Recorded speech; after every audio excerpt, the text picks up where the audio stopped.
Welcome back to Your Career Podcast. If you ever feel stuck in your career or you need a little clarity in order to manage your career moving forward, or you're looking for a new job, visit janejacksoncoach.com. I've plenty of free downloads for you and a lot of career management support that will help to set you well on your way. Welcome to Jane Jackson Careers, a podcast that takes your career to the next level. Here's your host, Jane Jackson, author of Amazon Careers bestseller, Navigating Career Crossroads.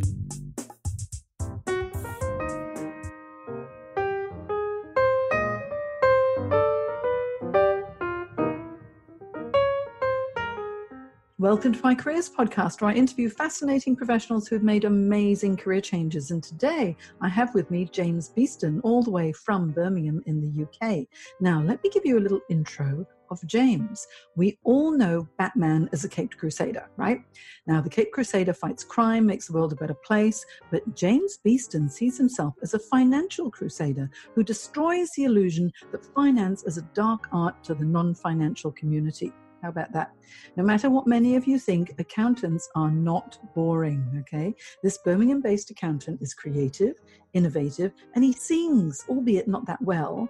However, he can play the guitar, thank goodness. There is a lot more to this CPA qualified professional than meets the eye, and his eye is on Melbourne, Australia.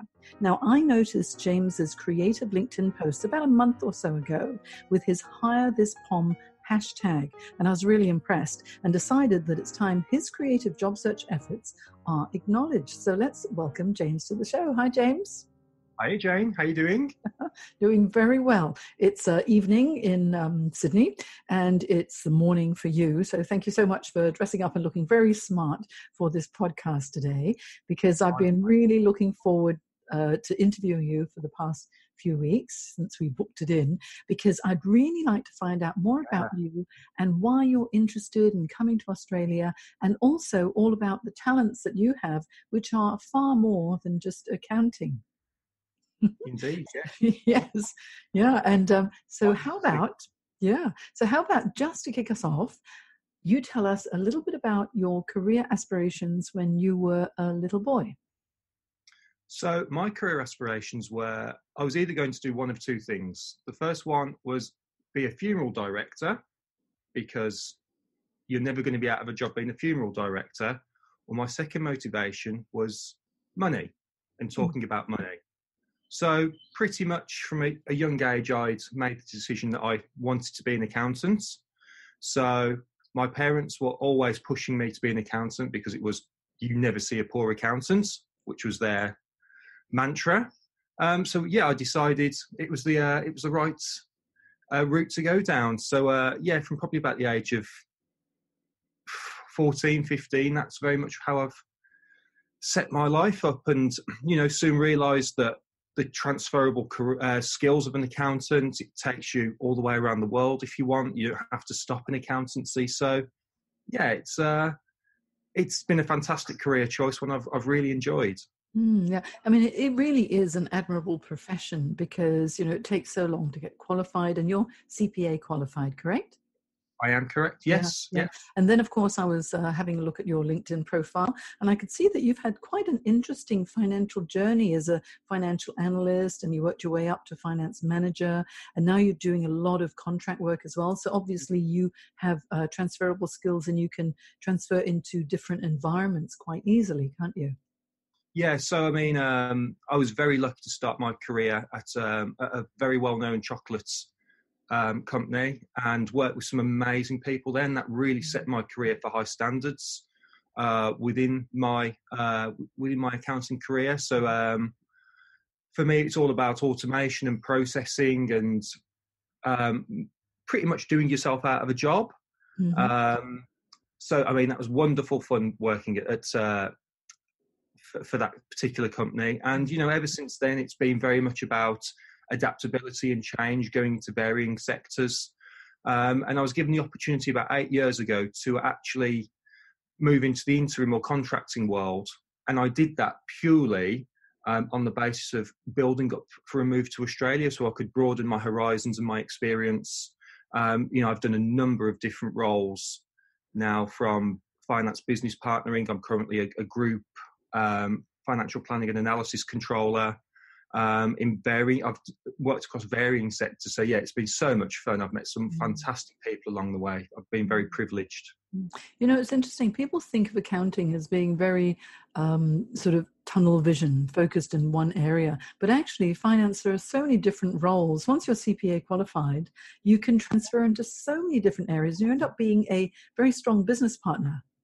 Yeah, so I mean, for me, I'd probably say my strength is around business partnering because the way that my career has taken me. But I love working with people. I love that part of adding value. Getting to actually see what people are creating on the ground and just being part of that is it's fantastic fun. I absolutely love that part of it. So, I mean, in Birmingham, we've got a number of ticket gates in our brand new station at New Street. It was my strategy to put that in place.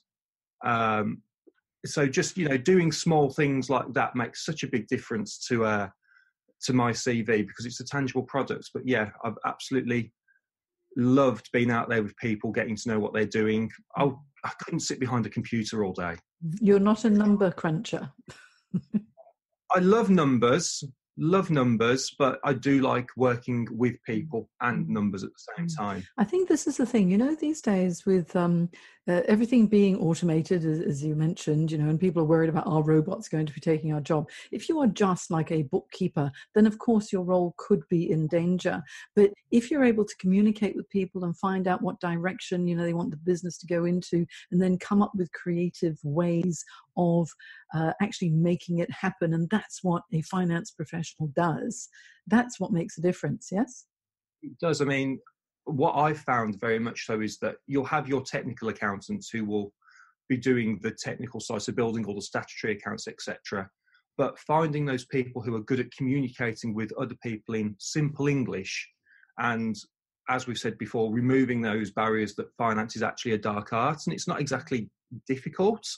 That is where people are really adding value in business at the minute. But it's so hard to find accountants who are commercially aware and can actually go out there and talk to people and are willing to put, their skills to the test. It's very difficult. So I'm quite unique from that perspective, I like to think.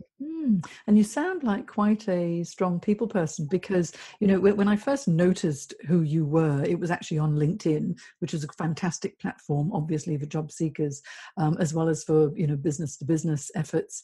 But I noticed one of your posts was all about, looking for a role, and you had that hashtag hire this POM. And I went, oh, okay, so this is a little bit creative. This is a bit different. And then I reached out to you to connect. I thought, well, what's going on here? And then I followed some of your posts, and you have such a strong network of people who are advocates for you, who are helping to promote you as well. So obviously, there are executive search firm consultants, recruiters, and people that you've worked with who are really on your side. And so not only are you technically competent, but also you must be a pretty nice guy because all of these people are doing this for you. Yes. So I thought, well, I've got to reach out to you because as soon as I noticed that musical post that you did on LinkedIn, I thought this is someone who really is different because, for the listeners, James wrote this song. And what's the name of the song? Is it called Hire This POM? Just Hire This POM. The song. Hire This POM, the song. And he actually sang it in a video and posted it on LinkedIn, even though I would not recommend that he joins The Voice UK. Okay, but it is quite interesting. Let me just read the chorus. It says, so hire this POM because he's from Birmingham. Make his dreams a reality. So hire this POM, you won't be wrong. Give me a chance to show my quality. There we go. That's quite nice, isn't it? Am I going to get you to sing this? Am I going to get you to sing this now, James? Would you like me to sing it? Okay, just the first chorus. Let's not frighten people off. Carry on. So hire this POM because he's from Birmingham. Make his dreams become reality. Is that enough? Yes, so don't. Hire this POM. Hire this POM. Okay. Maybe I could be your backup dancer. Many, many years ago, I was a backup dancer. Did you know? Really? Before I became a career coach, many things. I had many career transitions. But that's what makes life interesting. But now I wish you had your guitar with you, because you actually are a very good guitarist. But if anyone wants to listen to this song and see James in action, I will actually have the link to that post in my show notes on janejacksoncoach.com as well. So tell me, James, you want to move to Australia. Why?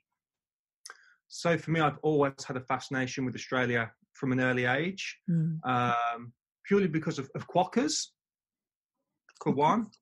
Love a quokka. What's a quokka? Well, I'm half English, half Chinese. I don't know. What's a quokka?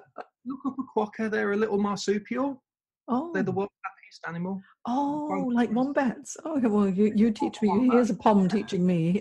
I'm half a pom living in Australia, so I'm still learning. So look up a quokka. So, but yeah, for me, Australian people are absolutely amazing people. They'll always go out of their way to help and make you smile. Sports mad, you can't beat that, really. But you know, the country itself, it promotes itself so well in terms of lifestyle, mental health and well-being. Obviously the weather's a lot better than here in the UK, but yeah, just the whole place, it fascinates me. It's such a wonderful place. I'm in awe of the country. Yeah, I have to admit, I've lived here now for nearly 10 years, and I moved from Singapore. I mean, I lived in the UK for 4 years, which I love, but I grew up in Hong Kong, and then now I've been in Sydney for 9 years, and it really is a lovely place to live. And so many of the cities, they're just so beautiful, and I believe you have a keen interest in Melbourne, right? I do indeed have a keen interest in Melbourne, yes. And why Melbourne? For me, Melbourne, for the sports. I've loved the sport, but for me, it was also the European feel of the city as well. It was very continental with all of the cafes and the social aspects of it. You're still close to the beach, and the people are just wonderful. Great infrastructure, wonderful businesses that work there. Great city. Although I did love Sydney. Sydney was an awesome city, very international. Yeah. There's something about Melbourne that it's got a really lovely feel to it. And also the music scene is amazing as well. I noticed that it seems to be quite an elegant city the times that I've been there. And I go down there, really for the Australian Tennis Open in January each year, which is great. So what are your sports? What are you keen on, James? Love Formula One. Absolutely love it. I do love Danny Rick, great bloke. So the football, or the soccer as we call it over here, very much that. But I love any sport, really. Yeah. So you follow Aussie rules and you know what? Rugby union? I need an Aussie rules team, so maybe somebody could suggest an Aussie rules team for me. Oh, okay. Well, we'll have to find out. Now, I don't know much about Aussie rules. My husband watches Aussie rules and also rugby union and cricket and everything else. I mean, he just watches every sport under the sun. I'm keen on golf, and so that's it. Golf and cats. I believe you have a cat, James. I do, but he's disappeared. Oh, what a shame. Well, James showed me his cat earlier before we started recording this podcast, and he's got a beautiful cat, and I'm a crazy cat lady. But now I want to find out, what would you say, James, are your key accomplishments that you have achieved as a finance professional? What are you most proud of? I'd probably say the thing I'm proud of the most to begin with is actually qualifying as an accountant. It's actually quite a demanding process to become an accountant, going through university and then sitting another set of exams after that. And they're very intense. So that is probably my first achievements that I'm most proud of. Secondly, I think probably pushing myself out of my comfort zone, and I've done that in a number of ways. So, I've taken processes which have taken 10 days to complete and automated those in SAP-based systems, so they've taken 2 hours. Another achievement I've really liked is the gating project I mentioned earlier, the ticket gating project across a number of railway stations in the UK. I'm probably going to get lynched because people hate ticket gates for saying that. They leap over them, don't they? I had a really interesting job as a commercial finance business partner for car parking for a very, very well-known train company over here, where I opened up a brand new car park all by myself, identified the land, developed it. That was absolutely brilliant. Had to deal with trade unions on that, which is quite scary, but a brilliant development. I also put over 10 million pounds worth of profit straight onto the bottom line for that particular company as well, through varying innovations and data-driven decision-making initiatives. I've always had the mantra of trying to do myself out of a job, because they are the types of people that you want to keep. I hate going into work every day and just doing the mundane. I love to be trying to do something different. Well, it sounds like you've got a lot of amazing qualities. As you know, I'm a career coach. So, your negotiation skills are strong. You've got an innovative approach. You're data-driven. You can analyze and come up with solutions. You like to achieve as much as you can for the organization, and you enjoy a challenge. Plus, obviously, you are very commercially focused too. It's very much so. I mean, for me, contracting has really brought this self-promotion out, which I think is quite a unique skill for an accountant to have, where they're constantly promoting themselves. But that has really pushed me and made me develop. And it's interesting as you go along how, as a contractor, you kind of think they just come in, do the 9 to 5 and then leave at the end of the day, where I've always thought of, I need to buy into the company's ethos, the company's culture, the company's values, in order to maximise my development, but also do the best for that company as well.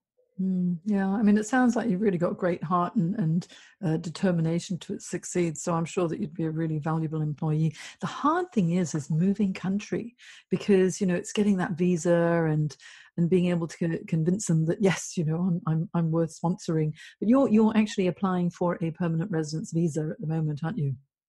I am indeed applying for permanent residency. Yeah. How long has that been? That has probably been about 4 months now. Yeah. But with the way immigration's changing within Australia, one, it might never happen at all, which is why I'm trying to go down the route of a work-based sponsor.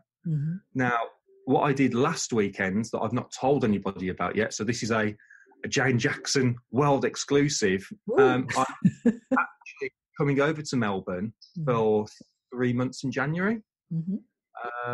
To actually come and talk to people face to face and build my network that way. That's absolutely the best thing to do, because if you're on the ground and people get to meet you and they get to know you and then hopefully get to like you and trust that you can deliver, that's going to be much more powerful than applying while you're overseas. I've worked with some clients who were based here in Sydney, and especially a few years ago, senior marketing roles are really tough to get. And one of my clients had been searching for quite a long time, and I said, honestly, you've got to look within the Asia Pacific region. And he started, sort of looking a little bit and applying. I said, no, you have to fly over there. So he actually flew over to Singapore and started meeting with some headhunters there. And he's been there for, 5 years now, and moved the whole family over. He thought it was absolutely fantastic, but it would not have happened if he had not been on the ground. So I think you're doing, exactly the right thing by actually coming over to Melbourne and then meeting people. And so people can actually, you can press the flesh, shake their hands, look them in the eye, and let people know what you really like. It makes such a difference. Plus, it'll be a kind of fun holiday too, yes? It will. So I'm out there for the tennis. So I've booked my tickets for the tennis, booked my tickets for the Formula One. But but just on a serious note, just being out there, like you say, it makes a big difference. And, whilst this Hire This hashtag campaign has a lot of traction and I'm getting a number of introductions, there's nothing better than being out there and actually meeting people face to face. And like you say, it'll be a wonderful holiday as well. And it gives me a chance to acclimatise to the Melbourne lifestyle. So see if you really like it. And it'll be a lot warmer than over here. Especially with coming in January, it's going to be freezing over in Birmingham, that's for sure. Having been in Birmingham a few times in the winter time, yes, Australia, Melbourne, much better. at that Yeah. time of year Thumbs up. because it's our summer, yeah, which would be great. So really, there's quite a lot. I mean, for anyone who wants to meet James, in Melbourne when he's here in January, February, March, Formula One, the Australian Open, the tennis, those are great places to meet him. I reckon they should reach out to you, or you can reach out to them if they express an interest. I'm going to have all of James's contact details, his LinkedIn profile in particular, on my show notes on janejacksoncoach.com. Tell me, top 3 reasons why someone would want to hire you. I'm energetic. I enjoy a challenge, and I like to break down those barriers of accountancy and finance. And also, you know what you've done for accountants is that with all of your posts on LinkedIn in particular, you have demonstrated that you are not a bean counter. You think outside the box. You are creative as well as financial. You cannot sing, but you can play the guitar, and you're a fun guy too. So this is one of the things about LinkedIn. LinkedIn enables people to get to know the real person behind just their work experience, because LinkedIn is not a resume. LinkedIn is the real you, right? And you're letting your authenticity come through with all of your posts as well. And hey, if it works, great. Okay, if you can demonstrate the value that you can provide to organizations, that would be fantastic. And so this has been a really interesting chat, James, and I'm really looking forward to when you come to Melbourne. And if you come up to Sydney as well, perhaps we can meet up and have another podcast interview. Who knows? But tell us, where can we find you? If someone wants to reach out to you, best place to reach you is? So we can use a number of media platforms. So I've actually got on Instagram @HireThisPom Instagram tag. There's also my personal one @the James Beeston on Instagram. I've got Twitter @Jim Beeston, and there's also Facebook as well, or via email or LinkedIn. All of those details are on my LinkedIn. Okay, well, I would expect your LinkedIn profile is the best place to reach you, because we can find out everywhere that you've worked and all of your fantastic, you've got 24 recommendations. So there are a lot of people who are willing to put pen to paper on how amazing your financial talents are, which I think is a wonderful thing. And on janejacksoncoach.com, in my show notes, what I'm going to have is a little bit of James's work history, as well as the lyrics to his incredible song, Hire This Pom, which maybe if we get a really good singer could become a top hit. Who knows? Who knows? But maybe you can sing it in Melbourne sometime. And certainly if you want to reach out to James, please find him on LinkedIn, or you can find him on my show notes. And I'll also have a link to his video where he's actually singing if you want to find out a little bit more about him. So James, are there any parting words you want to leave us with? So for me, #HireThisPom. I'm, like I say, coming out to sunny Melbourne and to the amazing country of Australia in January through to the end of March. Please feel free to get in contact with me during that period of time. I'd love to meet up with you all and have a chat about how we can make this dream become a reality. I'm committed, and I just want to, effort equals reward in my opinion. Somebody out there must want to take a chance on this poor Pom. Oh, this poor Pom, I'm sure. I'll play that card. Yeah, that's right. I know this poor Pom is stuck in Birmingham, which is a lovely place, actually. Well, Birmingham's a wonderful place. But Australia also is a fantastic place. And I think that the most important thing is, I think you're going to inspire a lot of people who are feeling stuck in their careers as well, and they just don't know how to market themselves. Because honestly, you can be the most amazing professional in the world, but if nobody knows what you can do, what is the point? So you are now branding yourself so well, James, and people are getting to know you. You're really expanding your network globally, which is a fantastic thing. So thank you so much for being so creative and for capturing my attention. I think that's absolutely amazing, and I wish you all the best, and hopefully we'll get to see you in Sydney if you come up to Sydney during your Australia trip. Yeah, that'd be wonderful. But yeah, thank you so much for having me, Jane, and for taking an interest in my campaign. So it's really humbling that, you know, the amount of people that have got in touch, and just to do this today is just an absolute privilege to do it with such a wonderful person. And so thank you. It's been so much fun as well. But I always like to help, people who are in career transition or trying to do something different. But because you really have been innovative, that's what has captured my attention, because you're not just thinking, oh, this is too hard. You're thinking, how else can I be successful? So good on you, and have a wonderful trip to Australia. Thank you very much. Thank you for everything. Okay. Bye now. Bye-bye.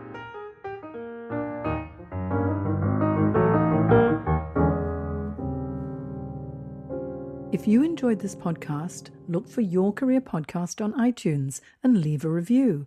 And for all the career management support you need to create your dream career, visit janejacksoncoach.com and join my Careers Academy for live career webinars, group coaching, one-on-one coaching support, as well as my online career development courses. Isn't it time you found your dream job?